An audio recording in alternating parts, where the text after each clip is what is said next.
सर्व शिवशंभू भक्तांना जय शिवराय. 31 मार्च 2026 रोजी जैन मुनी आचार्य ज्ञान पद्मसागर यांनी एका कार्यक्रमामध्ये छत्रपती संभाजी महाराज आणि ताराराणी यांच्या विरोधात चुकीचं वक्तव्य करून खोटा इतिहास सांगितल्याबद्दल त्या विरोधात 1 एप्रिल 2026 रोजी सोलापूर येथे फौजदार चौधरीचे पोलीस निरीक्षक महादेवराव चव्हाण यांना ज्या जैन मुनींनी छत्रपती संभाजी महाराज आणि ताराराणी यांच्या विरोधात चुकीचं वक्तव्य केलं आहे त्यांच्यावर तातडीने गुन्हा दाखल करावा यासाठी आम्ही तिथं निवेदन दिलं होतं. 6 दिवस उलटून सुद्धा जैन मुनी आचार्य ज्ञान पद्मसागर यांच्यावर गुन्हा दाखल होत नसल्यामुळे 7 तारखेला सायंकाळी पोलिसांची जे ऑनलाईन तक्रार दाखल करण्याचं पोर्टल आहे त्याच्यावर आम्ही रितसर जैन मुनी आचार्य ज्ञान पद्मसागर यांच्यावर विरोधात तक्रार दाखल केली.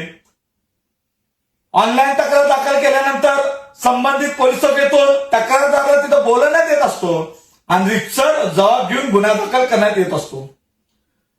दुर्दैवी गोष्ट आहे, 1 तारखेला निवेदन दिलं, 6 तारखेला ऑनलाईन तक्रार केलं, संबंधित पोलीस चौकीतून आम्हाला फोन न आल्यामुळे आज सकाळी 8 तारखेला फौजदार चौधरीचे पोलीस निरीक्षक महादेवराव साहेबांना आम्ही समक्ष भेटून साहेब 1 तारखेला आम्ही निवेदन दिलंय, 6 तारखेला आम्ही ऑनलाईन तक्रार दाखल केलेली आहे. आज आपण ज्यांच्यामुळे स्वाभिमानाने जगतो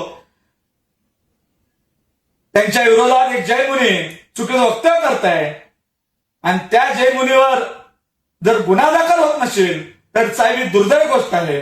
आमची विनंती आहे तमाम महाराष्ट्रातल्या शिवशंभू भक्तांकडून की आपण आमची रितसर तिथं जबाब घेऊन गुन्हा दाखल त्या जैन मुनीवर करावा म्हणून.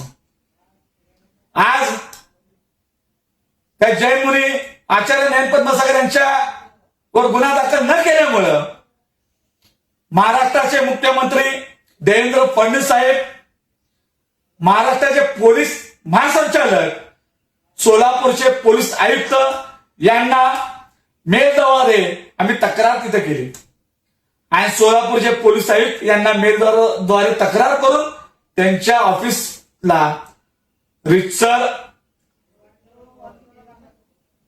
पत्र देऊन आम्ही त्यांची पोच घेतली. आपल्याला एखाद्या विरोधात जर तक्रार दाखल करायची असेल सेक्शन 154 नुसार सीआरपीसी गुन्हा दाखल करून घेणे बंधनकारक आहे आणि ह्या जैन मुनींच्या प्रकरणामध्ये जैन मुनी आचार्य ज्ञान पद्मसागर यांच्यावर आयपीसी कलम 153 आयपीसी कलम 295 आयपीसी कलम 500 आयपीसी कलम 504 आयपीसी कलम 505 नुसार गुन्हा दाखल तिथं होतो. राज्याचे मुख्यमंत्री देवेंद्र फडणवीस साहेब या महाराष्ट्रात सगळ्यात मोठी दुर्दैवी गोष्ट आहे ज्यांच्यामुळे आपण स्वाभिमानाने जगतो, ज्यांच्या नावावर येथील सर्वच राज्यकर्ते मतं मागतात असे आमचे आराध्य दैवत छत्रपती शिवाजी महाराज, छत्रपती संभाजी महाराज, महाराणी ताराराणीच्या विरोधात एक जैन मुनी चुकीचं वक्तव्य करतो आणि त्याच्या विरोधात गुन्हा दाखल होत नाही ही सर्वात मोठी दुर्दैवी गोष्ट आहे. देशाचे पंतप्रधान नरेंद्र मोदीजी, मुख्यमंत्री देवेंद्र फडणवीस साहेब असतील, या राज्यातील भाजप, काँग्रेस, राष्ट्रवादी, शिवसेना सर्व राज्यकर्ते असतील, छत्रपती शिवाजी महाराज, छत्रपती संभाजी महाराज हे आमचे आराध्य दैवत आहेत. भाषणामध्ये म्हणून या महाराष्ट्रातील करोडो शिवशंभू भक्तांचे मतं घेतात. आज या महाराष्ट्रामध्ये जैन मुनी आचार्य ज्ञान पद्मसागर चुकीचं वक्तव्य करतो, त्याच्या विरोधात आम्ही गुन्हा दाखल करण्यासाठी चौकीत जातो. 1 तारखेला निवेदन देतो आम्ही, 6 तारखेला ऑनलाईन तक्रार आम्ही तिथं करतो. आज सर्वांना मेलद्वारे आम्ही तिथं तक्रार केलेली आहे, तरी सुद्धा ह्या जैन मुनीवर गुन्हा दाखल होत नाही. आम्हाला सर्व शिवशंभू भक्तांना एक प्रश्न पडलेला आहे, जैन मुनी आचार्य ज्ञान पद्मसागर यांना वाचवण्यासाठी कोण प्रयत्न करत आहे का? जर ह्या राज्यातील सर्व राज्यकर्त्यांना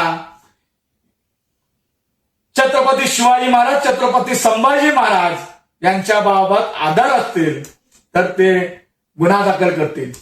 1 एप्रिल 2026 रोजी जयमुनी आचार्य ज्ञान पद्मसागर यांच्यावर गुन्हा दाखल झाला असता तर दुसरे जयमुनी निलेशचंद्र नितेश राणे यांची उंची छत्रपती शिवराय एवढी आहे असं वादग्रस्त वक्तव्य करण्याचं धाडस केला नसता.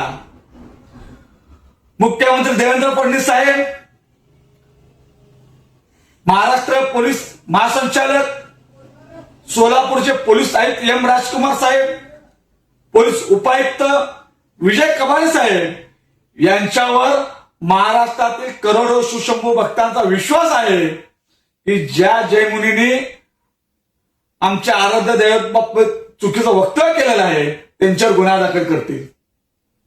मुख्यमंत्री देवेंद्र फडणवीस साहेब, गेल्या वर्षी सुद्धा आपण बघितला, सोलापूरकर असतील असे अनेक लोक छत्रपती शिवाजी महाराज, छत्रपती संभाजी महाराज बाबतीत चुकीचं वक्तव्य केल्यावर संपूर्ण महाराष्ट्रात सोलापूरमध्ये आंदोलन आम्ही चालू केलं होतं. ते आंदोलन केल्यानंतर आमची मागणी होती की आपण विशेष अधिवेशन बोलवावं आणि यापुढे छत्रपती शिवाजी महाराज, छत्रपती संभाजी महाराज व सर्व महापुरुषाबाबत कोणी चुकीचं वक्तव्य केलं तर त्याच्यावर मोक्कांतर्गत कारवाई करण्यात येईल अशी आमची मागणी होती. तेव्हा जर तुम्ही कायदा केला असता तर आज हे जय मुनी छत्रपतींच्या विरोधात बोलण्याचा धाडस केला नसता. मुख्यमंत्री देवेंद्र फडणवीस साहेब व या राज्यातील सर्व राज्यकर्ते, विरोधी पक्षातले सुद्धा राज्यकर्ते आपण एकत्र येऊन विशेष अधिवेशन बोलवावं. छत्रपती शिवाजी महाराज, छत्रपती संभाजी महाराज व सर्व महापुरुषाच्या विरोधात कोणी चुकीचं वक्तव्य केलं किंवा खोटा इतिहास सांगितला तर त्याच्यावर मोक्कांतर्गत कारवाई करण्यात येईल असा आपण तिथं कायदा करावा. मुख्यमंत्री देवेंद्र फडणवीस साहेब, देश धर्म पर मिटने वाला शेर शिवा का छावा था, महापराक्रमी परम प्रतापी एक ही शंभू राजा था, एक ही शंभू राजा था. जय जिजाऊ, जय शिवराय.